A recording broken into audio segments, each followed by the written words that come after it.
La resistència a les adversitats s'han viscut temps darrere en moments històrics. El setge a la ciutat russa de Leningrad va inspirar una obra que avui està d'actualitat, tot un símbol de l'esperit de resiliència d'un poble. Esta vesprada arriba al Palau de les Arts la sinfonia número 7 de Leningrad de Xostakóvitx.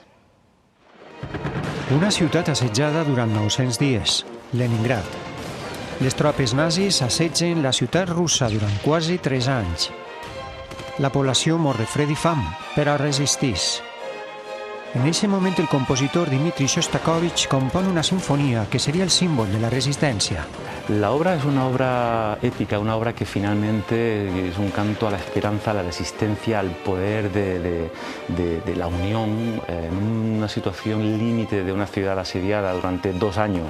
Cuando deciden levantar la voz a través de la música, en un momento como el que estaban viviendo en ese momento, es algo que es muy actual. La peça es va estrenar en un auditori en runes entre explosions de bombes i el soroll de la metralla.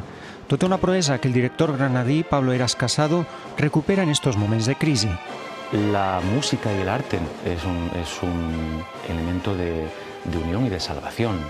Reunir en un escenario a más de 100 músicos en un auditorio que tiene que tener todas las medidas de seguridad. És una proeza i un èxito de todos. Les Arts enceta la seva programació amb una proposta de reflexió sobre la capacitat de l'ésser humà a fer front a les adversitats.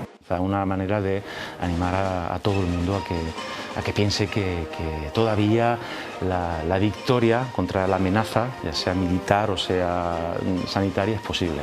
Avui a les 7 de la vesprada al Palau de les Arts de València.